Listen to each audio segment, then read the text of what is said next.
Hello everyone. So now we are discussing the drug price control order 1955। अब ये इसका second part है इस वीडियो में, और पहले वीडियो में हमने देखा था इसका फर्स्ट पार्ट जिसमें हमने history of the DPCO act and क्या क्या कॉन्स्टिट्यूशन थे, क्या क्या ऑब्जेक्टिव्स थे वो पढ़े थे। सो अब हम फर्दर इसका सेकंड पार्ट में बाकी अब हम अपने सारे टॉपिक्स को कवर करते हैं।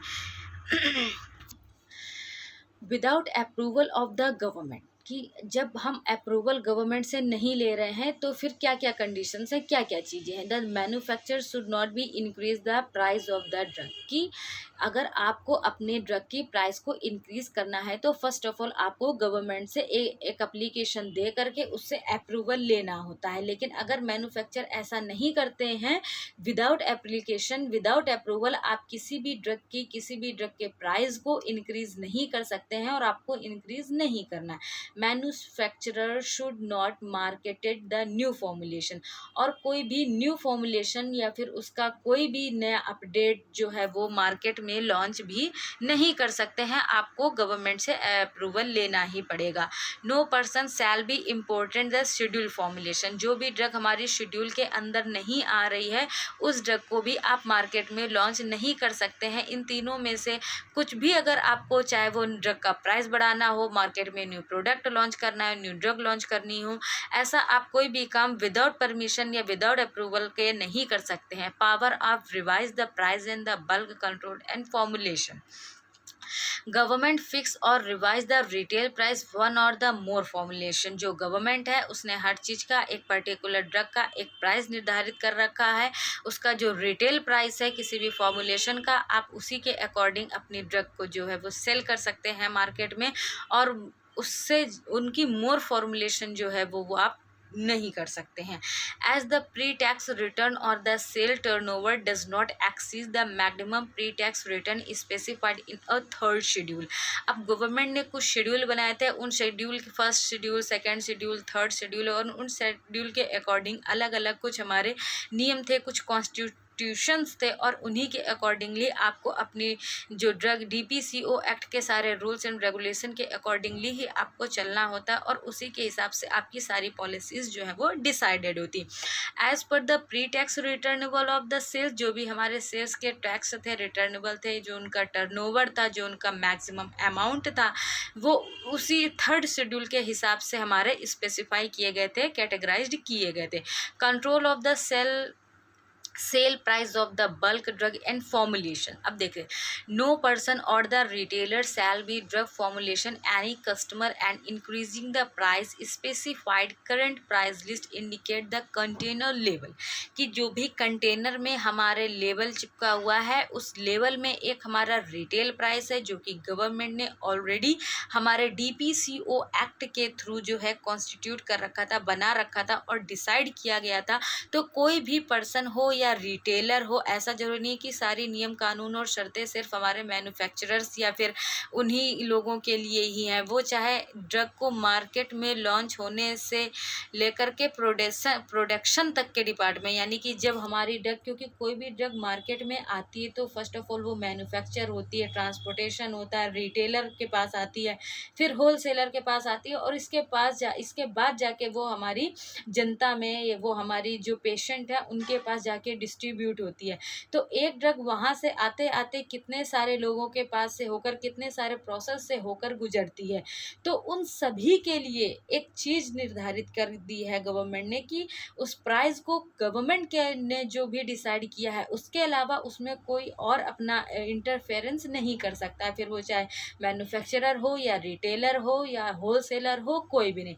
तो नो पर्सन और the retailer shall be sell the drug, की कोई भी पर्सन या कोई भी रिटेलर जो हमारी फॉर्मुलेशन है वो कस्टमर से उसके प्राइस को इंक्रीज नहीं कर सकता है, कस्टमर को देने के पहले उसका प्राइस घटा बढ़ा ऐसा कुछ नहीं कर सकता, specified in a current price list के अकॉर्डिंग, जो कि हमारे लेवल पे, हमारे कंटेनर पे जो लेवल है, जो चीज़ उसमें लिखी हुई है, जो प्राइस उस पर लिखा हुआ है उसी के अकॉर्डिंगली आप सेल कर सकते हैं।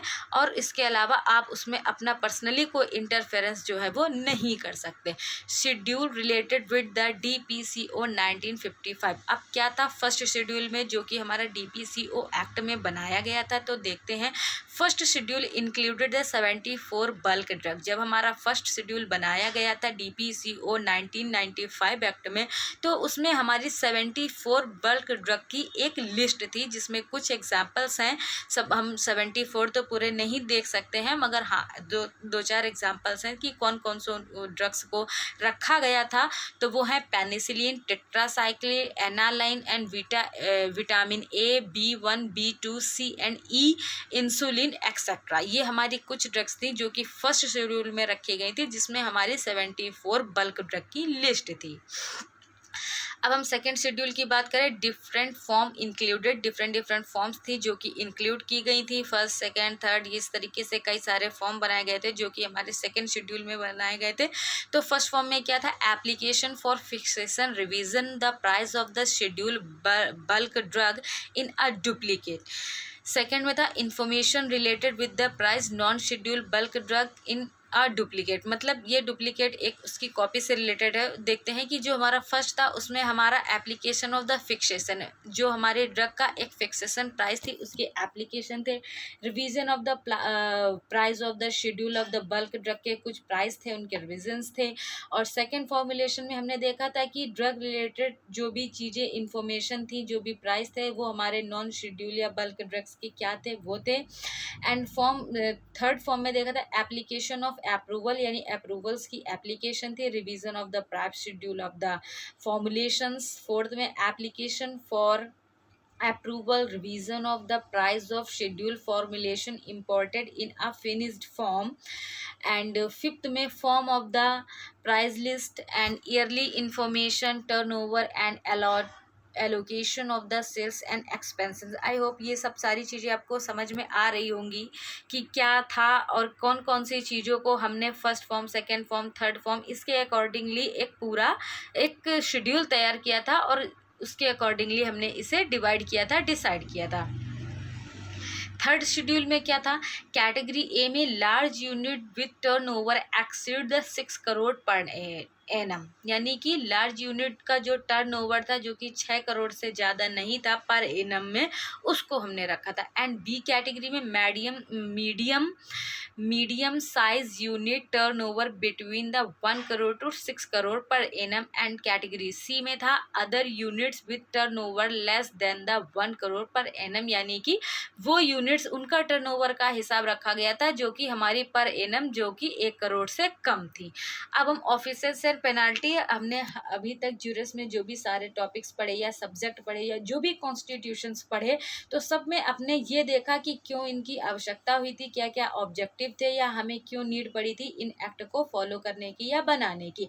ऑफिसर्स एंड पेनाल्टीज इस वजह से होती हैं कि जो भी हमने गवर्नमेंट ने एक रूल, एक एक्ट बना रखा है, आप उसके अकॉर्डिंगली अपना जो है व्यापार है अपना चला सकते हैं। आप कुछ भी करते हो, रिटेलर हो, होलसेलर हो, मैन्युफैक्चरर हो या एम्प्लॉय हो, अगर आप गवर्नमेंट के अकॉर्डिंग उन रूल्स को फॉलो करते हुए आप अपना काम नहीं कर रहे हैं, आप चीज़ों को हस्तक्षेप कर रहे हैं, अपने मनमाने ढंग से काम कर रहे हैं और उसमें अगर आप दोषी पाए जाते हैं तो आप पे गवर्नमेंट जो है वो कुछ चार्जेस लगाती है या कुछ पेनल्टीज़ लगाती है। तो इसे ही हम ऑफिसर्स एंड पेनल्टीज़ बोलते हैं। तो आइए हम डिस्कस करते हैं कि जो DPCO एक्ट था हमारा, उसके ऑफेंसेस एंड पेनाल्टीज क्या है। It shall be punishable with the imprisonment for the 1 year, also the liable of the fine. कि अगर आप उन नियमों का उल्लंघन करते हुए पाए गए, अगर आप DPCO 1995 का जो एक्ट था, जो कॉन्स्टिट्यूशन था, गवर्नमेंट ने जो रूल्स एंड रेगुलेशन डिसाइड कर रखे थे, अगर आप उन एक्ट को फॉलो नहीं कर रहे थे, उन कंडीशंस को फॉलो नहीं कर रहे थे, तो आप पनिशेबल हैं। मतलब कि आपको आप सज़ा पाने के योग्य हैं, आपको दंड दिया जा सकता है। इम्प्रिजनमेंट वो जेल हो सकती है या फिर लायबल फाइन, जो भी आप पे उपयुक्त आपके गुनाह के हिसाब से जो होगा वो फाइन, मतलब आपको फाइनेंशियली जो भी उसके चार्जेस हैं वो पे किए जाएंगे। In the case of any other order with the imprisonment not less than the 3 months, कोई भी ऐसा है जिसमें कि अगर आप दोषी पाए गए तो not less than the 3 month, but which is सिर्फ आपको 3 महीने की मतलब जेल ही नहीं, उस सज़ा को बढ़ा करके जो है विच में भी एक्सटेंड द 7 ईयर, 7 ईयर तक का बढ़ाया जा सकता है। यानी कि आपका जो अगर आपकी बड़ी है, आपका अगर गुनाह बड़ा है, आपने चीज़ों को नहीं माना है, तो एक जो सज़ा है वो उसमें इम्प्लीमेंटेशन भी किया जा सकता है। भाई आपको कोई भी चीज़ कहा गया ऐसे करना है, इस हिसाब से चलना है, अगर आप उन चीज़ों को समझाने के बाद भी नहीं समझ रहे, नहीं मान रहे हैं, तो आपकी सज़ा में भी जो है वो वृद्धि हो सकती है। वो फिर चाहे जेल की कारावास हो या फिर आपका फाइनेंशियली जुर्माना हो। तो आपको दोनों ही कंडीशन में आपकी सज़ा को बढ़ाया जा सकता है कि आपको जो सज़ा 3 महीने तक की हो रही थी उसको बढ़ा करके 7 ईयर तक का किया जा सकता। जो अब आपका लाइबल फाइन था उसमें भी इम्प्लीमेंट करके उसे भी आपको बढ़ाया जा सकता है। Retail price not be accessed the lower taxes extra, और रिटेल प्राइस के अलावा आप भी किसी भी लोकल टैक्स को भी या कोई भी एक्स्ट्रा टैक्स ऐसा आप नहीं जोड़ सकते हैं। तो आज हमने ये कंप्लीट किया drug price control order 1995 act का सेकंड पार्ट। अब हमारा ये टॉपिक होता है पूरा। आई होप आपने हमारे दोनों वीडियोस देखे होंगे और आपको अच्छे से समझ आया होगा कि ड्रग एंड प्राइस कंट्रोल की ऑल ओवर फुल डिटेल क्या थी। So thank you class.